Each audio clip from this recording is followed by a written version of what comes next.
Dans le clin d'œil, Thomas Chauvineau vous parlait de villages en Sicile qu'on tente de réhabiliter en proposant des maisons à 1 euro. Eh bien, vous allez voir qu'en Espagne, la réhabilitation a eu lieu grâce aux amateurs de sensations fortes. C'est l'héritage.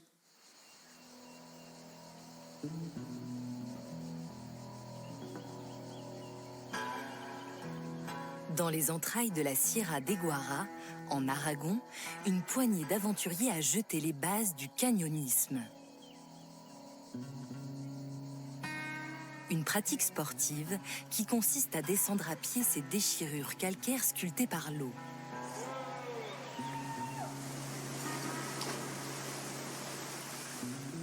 Cette discipline, née ici, au sud des Pyrénées, va redonner un souffle à cette région de villages fantômes, vidée de ses habitants par 40 ans de politique industrielle franquiste.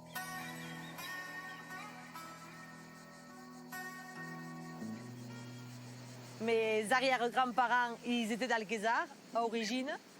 Et ils sont partis en France. Alquezar, c'était très pauvre, il n'y avait rien, c'était en ruine. Et mes grands-parents, ils sont revenus à Alquezar grâce au canyon. C'est merveilleux.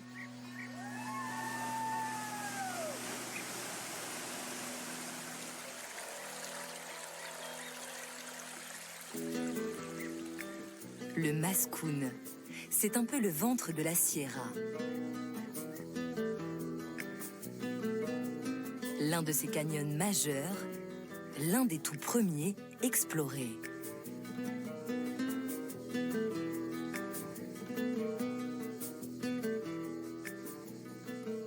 Il y a eu quelques pyrénéistes avant les années 1900 qui sont venus tenter d'explorer la Sierra de Guara. Mais le premier à vraiment faire connaître la région, c'était Lucien Brier, un spéléologue qui a partagé ses premières photos. Il était passionné par les grottes et il cherchait du coup à découvrir toutes les cavités qu'il pouvait y avoir dans la Sierra. Et il s'est fait emmener par les paysans qui cultivaient les champs en bas des vallées et qui connaissaient tous les abris sous roche et tous les canyons. Il faut l'imaginer à l'époque, débarquant à pied avec ses plaques photographiques. Le spéléologue et photographe Lucien Briet loue des ânes pour porter son matériel, embauche des guides parmi les paysans du coin et se lie d'amitié avec eux. Il lui faut 2 à 3 jours pour traverser les Pyrénées jusqu'en Aragon.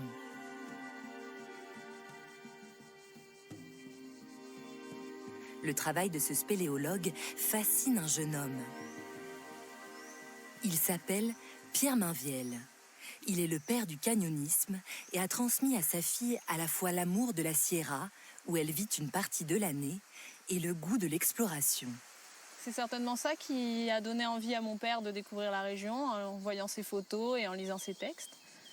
Et du coup, il est venu la première fois avec son père quand il avait 15 ans. Il n'y avait pas de route, c'était une piste. Donc ils sont arrivés en voiture, en 2 chevaux. Et en fait, les habitants, ils n'avaient jamais vu de voiture. Donc ils touchaient le capot, ils touchaient les phares, ils ne comprenaient pas trop ce que c'était cet engin. Le dépaysement est total pour l'adolescent qui découvre la Sierra en 1949.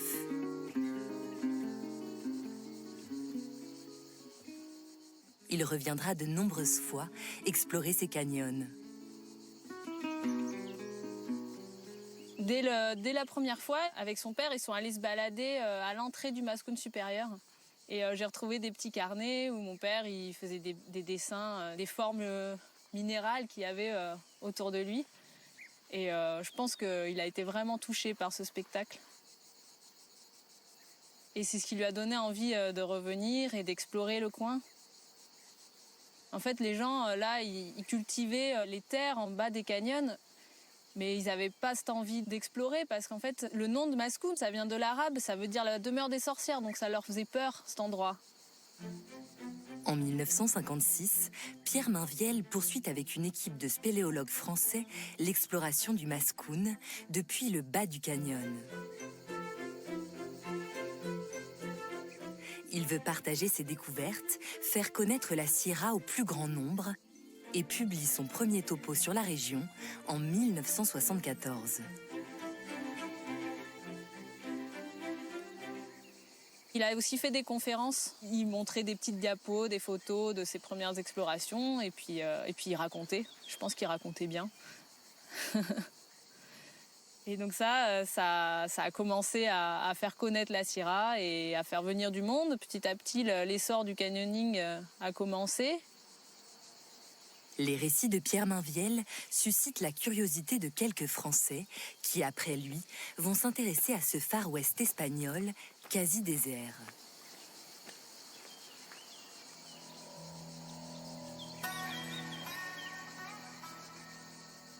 Au pied du Mascoun supérieur, Rodeyar est un petit village en cul-de-sac comptant un peu plus d'une trentaine de maisons.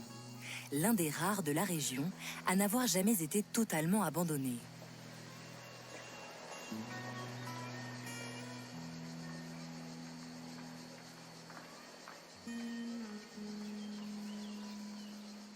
Le terme « abandonné » ne me plaît pas, parce que je pense que ces terres n'ont jamais été abandonnées. Quand les gens sont partis, ils ne les ont pas abandonnés. Ils ont dû partir de force. C'est un terme péjoratif. Je préfère dire « inhabité ». Dans tout le Haut-Aragon, on compte presque 400 localités inhabitées. Il ne s'agit pas seulement de villages, mais de lieux-dits, d'une ou deux petites maisons, de granges ou de maisons isolées dans la montagne, ce qu'on appelle ici des hameaux. À la fin du XIXe siècle, l'économie montagnarde de subsistance, fondée sur l'élevage et l'agriculture vivrière, périclite avec l'industrialisation en Espagne. La plupart des villageois s'en vont travailler ailleurs. Et l'arrivée du franquisme au pouvoir va accélérer le processus. Les trois principales raisons pour lesquelles les gens sont partis ont été les tentatives de l'État franquiste de construire des barrages dans toutes les vallées des Pyrénées, pas seulement dans le Haut-Aragon, la reforestation pour éviter l'érosion des sols en pente, et la troisième, la propagande de l'État franquiste, à cette époque, pour inciter les gens à quitter les lieux pour des zones en cours d'industrialisation.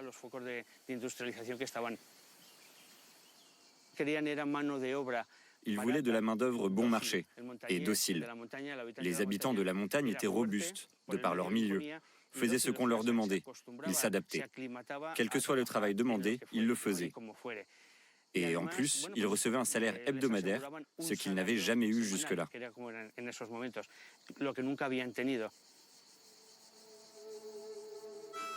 Entre 1960 et 1970, des villages entiers se vident de leurs habitants.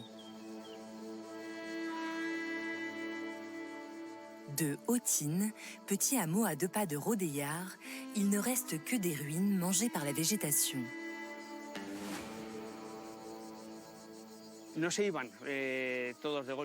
Ils ne sont pas tous partis d'un seul coup.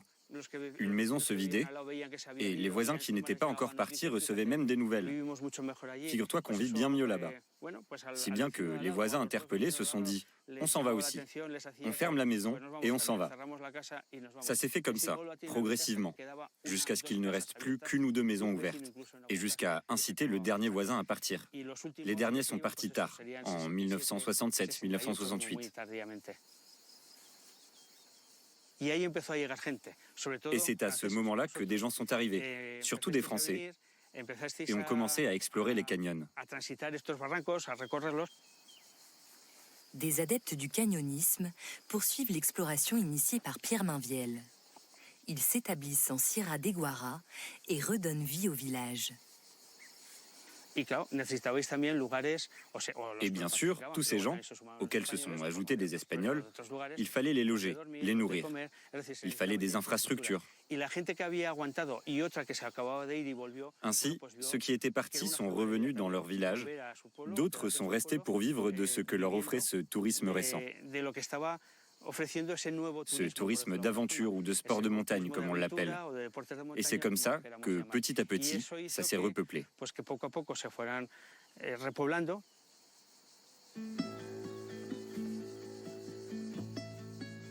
Peu à peu, le canyonisme va permettre à la région de retrouver son souffle.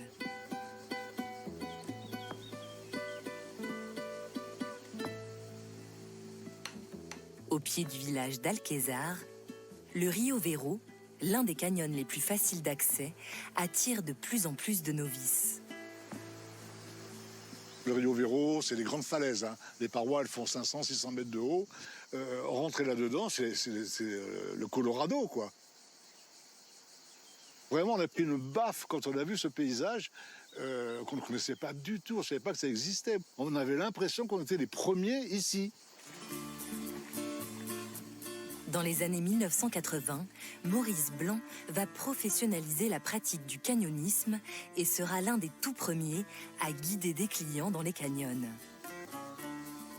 Donc on est revenu tous les week-ends pratiquement pour commencer à explorer, hein, à rentrer dans les rios. On ne disait pas canyon à cette époque-là, hein, on disait rio, on allait faire les rios. Alors on commençait à avoir un peu de monde avec nous, et puis de week-end en week-end, on faisait plaisir aux copains, puis au bout d'un moment on s'est dit, mais après tout, pourquoi on n'exploiterait pas ce sport et en vivre? Donc c'est devenu, au fur et à mesure, mon métier. Alors au début, on encadrait sans diplôme, prévu pour le canyoning. Il a fallu réglementer ça.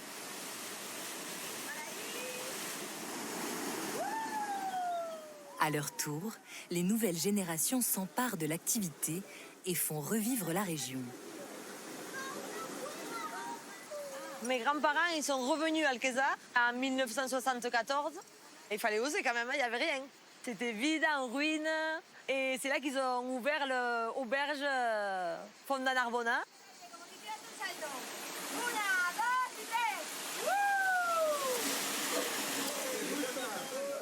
Et moi, j'ai voulu faire une de mes passions, que c'était le canyoning, que j'ai pu connaître à 8 ans, avec les premiers guides qui sortaient dans la Sierra de Guara. Et grâce à ça, toute ma famille, on a pu se faire une place à Alquezar et pouvoir travailler dans l'hôtellerie et dans le canyon. Depuis, la fréquentation touristique en Sierra de Guara ne cesse de croître. En 30 ans, sa population a augmenté de 30%. Né ici, le canyonisme s'est développé ensuite dans d'autres massifs, avec de nouvelles activités comme la randonnée pédestre et l'escalade sportive.